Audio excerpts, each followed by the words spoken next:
नमस्कार मित्रांनो. सीटीटी परीक्षा 7 आणि 8 अशा या 2 तारखेला 2 दिवसांत परीक्षा आहे.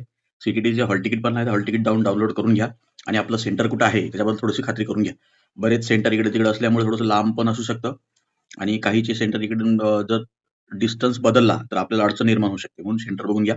चला आता आपण मराठी या विषयाचे 30 मार्क असणाऱ्या टॉपिकमध्ये आपण एक व्हिडिओ घेऊन आलो आहे. त्याच्यामध्ये 50 प्रश्न आहेत. जे व्हेरी आयएमपी प्रश्न आहेत. परीक्षेमध्ये हे प्रश्न विचारले जाऊ शकतात. आज आपण भाषा कौशल्य विकास या विषयावर 50 प्रश्न आलो. याचा बाहेरचा प्रश्न येणं शक्य नाही. त्याच्यामुळे हा व्हिडिओ शेवटपर्यंत बघा. आपले केंद्रप्रमुख पदाचे जे व्हिडिओ होते त्याच्यामध्ये बरेच आपले म्हणजे जवळपास एक 60 ते 70 प्रश्न आपल्या व्हिडिओमधून आले होते. आपण 2 दिवसांमध्ये तयारी केली होती. ठीक आहे. तर आपण सीटीटी या विषयामध्ये थोडंसं आपण लक्ष देऊन हे महत्त्वाचे प्रश्न आपण काढलेले आहेत. याच्यावर परीक्षेमध्ये 100% प्रश्न येणारच. चला व्हिडिओला सुरुवात करूया. भाषेची 4 मुख्य कौशल्य कोणती आहेत? तर ऐकणे, बोलणे, वाचन, लेखन ही भाषेची 4 मुख्य कौशल्य आहेत. याच्याशिवाय भाषा परिपूर्ण होत नाही. ठीक आहे. ही भाषेची मूलभूत 4 कौशल्य आहेत. कोणते? ऐकणे, बोलणे, वाचन आणि लेखन. ठीक आहे. चला पुढे जाऊ. भाषा कौशल्याचा नैसर्गिक क्रम कोणता आहे? तर पहिल्यांदा आपण ऐकतो, नंतर बोलतो, नंतर त्याच्यानंतर वाचायला शिकतो आणि सर्वात शेवटी लेखन. हा नैसर्गिक क्रम आहे. परीक्षेमध्ये विचारला होता मागच्या वर्षी. लक्षात ठेवा. मुले प्रथम ऐकतात, नंतर बोलतात, मग वाचतात आणि शेवटी लिहितात, असं याचा अर्थ आहे. नैसर्गिक क्रम लक्षात ठेवा. ऐकणे, बोलणे, वाचन, लेखन. चला पुढे जाऊ. ऐकणे कौशल्य मुख्यत्वे कशावर अवलंबून असते? तर ध्वनी ओळखणे किंवा अर्थ लावणे. ध्वनी ओळखणे किंवा अर्थ समजणे हे ऐकणे कौशल्य याचे मुख्यत्वे याच्यावर अवलंबून असते. चला पुढे जाऊ. बोलणे कौशल्य विकसित करण्यासाठी सर्वोत्तम मार्ग कोणता? परीक्षेमध्ये प्रश्न विचारला जाऊ शकतो. आयएमपी आहे. बोलण्यासाठी संवाद पाहिजे, चर्चा पाहिजे, भूमिका खेळ पाहिजे, म्हणजे ऍक्टिंग करून घेतली पाहिजे. ते ही बोलणे कौशल्य विकसित करण्यासाठी खूप चांगलं मार्ग आहे. ठीक आहे. चला पुढे जाऊ. वाचन कौशल्याचे 2 मुख्य प्रकार कोणते? तर सखोल वाचन आणि विस्तृत वाचन हे वाचन कौशल्याचे 2 प्रकार. परीक्षेमध्ये प्रश्न विचारला जाऊ शकतो. वाचन कौशल्याचे 2 प्रकार कोणते? तर सखोल वाचन आणि विस्तृत वाचन. आपण हे जे 50 प्रश्न आणलेत, या 50 प्रश्नाच्या बाहेरचा प्रश्न येऊच शकत नाही. एवढे महत्त्वाचे आणि सुंदर असे प्रश्न तयार केलेले आहेत. मागच्या पीवायक्यूच्या प्रश्नाचा सुद्धा आपण एक व्हिडिओ घेऊन येणार आहोत. तो पण या व्हिडिओच्या नंतर अपलोड केला जाईल. त्यामुळे आपल्या YouTube चॅनलला सबस्क्राईब करा आणि व्हिडिओला लाईक करून ठेवा. ठीक आहे. चला. तर वाचन कौशल्य 2 मुख्य प्रकार. वाचन विविध प्रकारचे असते. जसे झटपट वाचन, विशिष्ट माहिती शोधणे अशा प्रकारचे वाचन असते. पण वाचन कौशल्याचे मुख्य 2 प्रकार सखोल वाचन आणि विस्तृत वाचन. ठीक आहे. चला पुढे जाऊ. लेखन कौशल्य विकसित करण्यासाठी प्रथम काय शिकवावे? तर नियंत्रित लेखन शिकवावे लागेल. नियंत्रित लेखन शिकवावे लागेल. तेव्हाच लेखन कौशल्य विकसित होईल. चला पुढे जाऊ. भाषा कौशल्य एकत्रित का शिकवावीत? तर कारण वास्तविक जीवनात ती एकत्र येतात. भाषा कौशल्य म्हणजे कोणती? ऐकणे, बोलणे, वाचणे, लिहिणे हा एकत्रित का शिकवावे? कारण ते वास्तविक जीवनामध्ये ती एकत्र उपयोगात येत असतात. चला. ग्रहण करणारी कौशल्य कोणती? ऐकणे आणि वाचन ही ग्रहण करणारी कौशल्ये आहेत. ऐकणे आणि वाचणे लक्षात ठेवा. ग्रहण म्हणजे ऍब्सॉर्ब करणारी जी आहे, ग्रहण म्हणजे तर ती कोणकोणती आहे? ऐकणे आणि वाचन. ठीक आहे. उत्पादक कौशल्य कोणते? उत्पादक बोलणे आणि लेखन.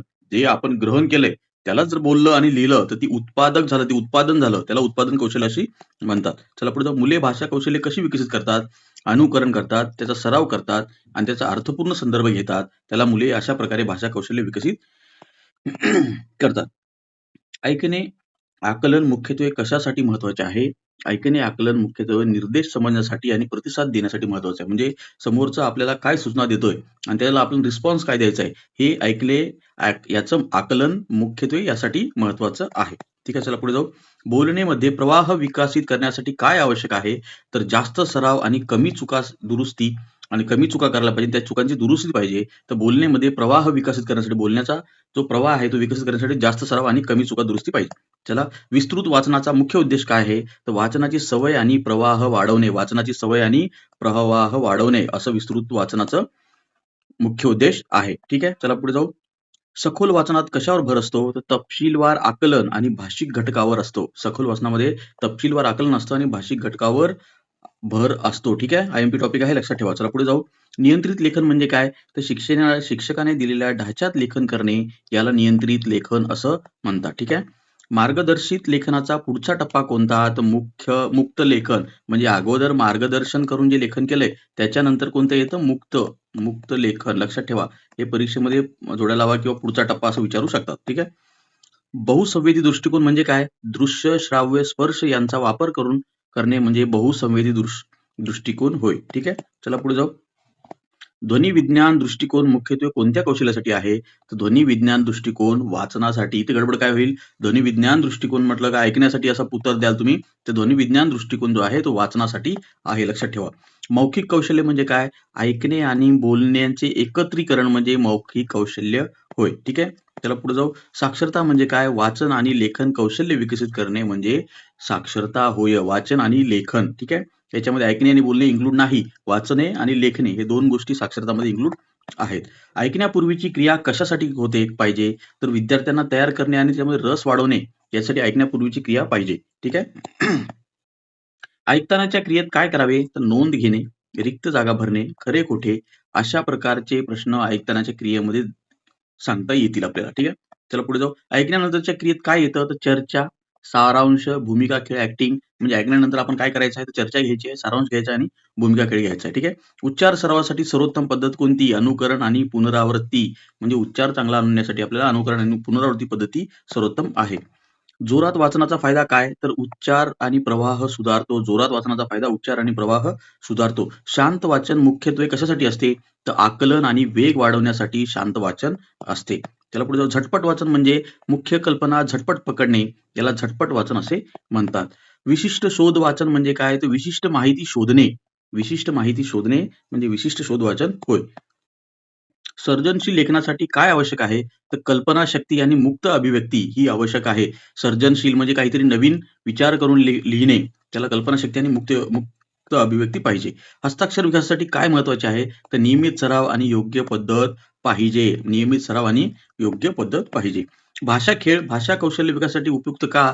तर रस वाढवतात आणि सराव होतो. रस वाढवतात आणि सराव होतो. भूमिका खेळ मुख्यत्वे कोणत्या कौशल्यासाठी आहे? बोलणे आणि ऐकणे यासाठी भूमिका खेळ, बोलणे, ऐकणे यासाठी मुख्यत्वे या कौशल्यासाठी आहे. ठीक आहे. कथाकथन भाषा विकासात कशी मदत करते? तर ऐकण्यासाठी, बोलण्यासाठी आणि कल्पना वाढवते. या तिन्ही गोष्टी भाषा विकासामध्ये कथाकथन मदत करत असते. शब्दलेखन मुख्यत्वे कोणत्या कौशल्यासाठी आहे? तर ऐकणे आणि लिहिणे. शब्दलेखन आपण सूचना देणे आणि विद्यार्थ्यांनी ऐकून ते लिहिणे याला शब्दलेखन या कौशल्यासाठी म्हणजे शब्दलेखन या ऐकणे आणि लेखन या कौशल्यासाठी महत्वाचे आहे. त्याला पुढे जाऊ. वादविवाद आणि चर्चा कशासाठी असतात? तर तर्कशुद्ध विचार आणि बोलणे यासाठी वादविवाद चर्चा महत्वाच्या असतात. संग्रह मूल्यमापन भाषा कौशल्यासाठी कसे? तर विद्यार्थ्यांच्या प्रगतीचे संकलन हे संग्रह मूल्यमापन भाषा कौशल्यासाठी असे वापरता येईल. विद्यार्थ्यांच्या प्रगतीचे संकलन. ठीक आहे. उपचारात्मक अध्यापन भाषा कौशल्यासाठी कधी वापरले जाते?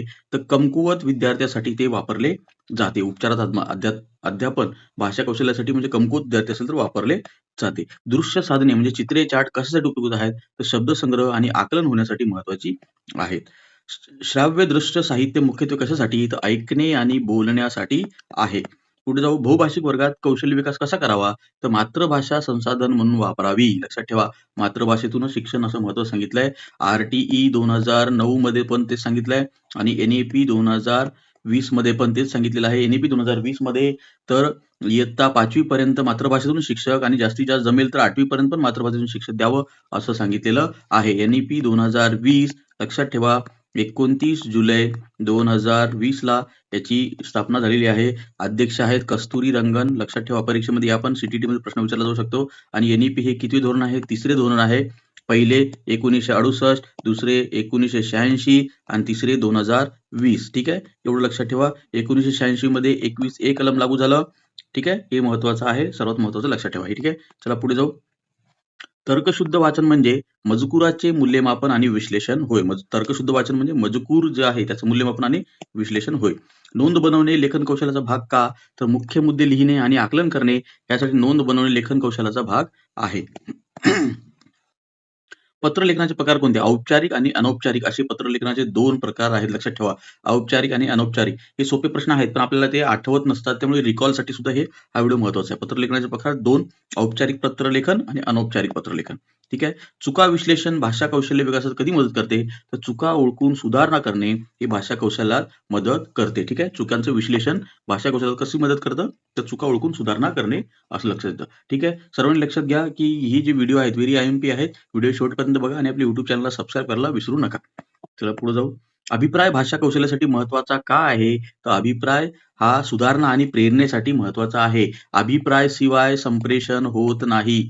अभिप्राय हा संप्रेषणाचा शेवटचा टप्पा आहे, लक्षात ठेवा. शेवटचा टप्पा आणि याच्याशिवाय संप्रेषण पूर्ण होत नाही, लक्षात ठेवा. पुढे जाऊ. भाषा प्रयोगशाळा मुख्यत्वे कशासाठी असतात? तर ऐकणे आणि बोलण्याचा सराव करण्यासाठी भाषा प्रयोगशाळा असतात. समवयस्क अध्यापन भाषा कौशल्य विकासात कसे असते? ते एकमेकांना शिकवणे आणि सराव करून घेणे समवयस्क अध्यापनात भाषा कौशल्य अशी मदत करते. वास्तविक जीवनातील कार्य कसे, जसे ऑर्डर देणे, कशासाठी? तर दैनंदिन भाषा कौशल्ये यासाठी वास्तविक जीवनातील कार्य महत्वाचे आहे. संपूर्ण मूल्यमापन भाषा कौशल्यासाठी कसे आहे? तर सर्व कौशल्याचे एकत्रित मूल्यमापन हे संपूर्ण मूल्यमापन भाषा कौशल्यासाठी असे उपयोगी पडते. म्हणजे सर्व कौशल्याचे एकदाच एकत्र मूल्यमापन करता येईल. शिक्षक पात्रता परीक्षेत भाषा कौशल्य विकासाला प्राधान्य का देण्यात आले आहे? तर संप्रेषण आणि संपूर्ण विकासासाठी हे जर CTET असो का TET असो याच्यामध्ये प्राधान्य का दिलेलं आहे? तर संप्रेषण आणि संपूर्ण विकासासाठी देण्यात आलेलं आहे. हा व्हेरी IMP 50 प्रश्न होते. रिवाईज करा परीक्षेला जाईपर्यंत 2 ते 3 वेळा हा व्हिडिओ बघा आणि या व्हिडिओतूनच प्रश्न येण्याची शक्यता आहे. असे या परीक्षेपर्यंत 7 ते 8 याच्यामध्ये मी बरेच व्हिडिओ घेऊन येणार आहे CTET संदर्भामध्ये, जे वन लाइनर असतील आणि रिव्हिजन पॅटर्नमध्ये असतील आणि त्याच्यावर प्रश्न उत्तर स्वरूपात आपण घेऊ आणि महत्त्वाची माहिती आपण रिकॉल करू. त्याच्यामुळे हा व्हिडिओ शेवटपर्यंत बघा. व्हिडिओ आवडला तर व्हिडिओला लाईक करा आणि आपल्या चॅनलला सबस्क्राईब करा. ठीक आहे. चला भेटूया पुढच्या व्हिडिओमध्ये. धन्यवाद.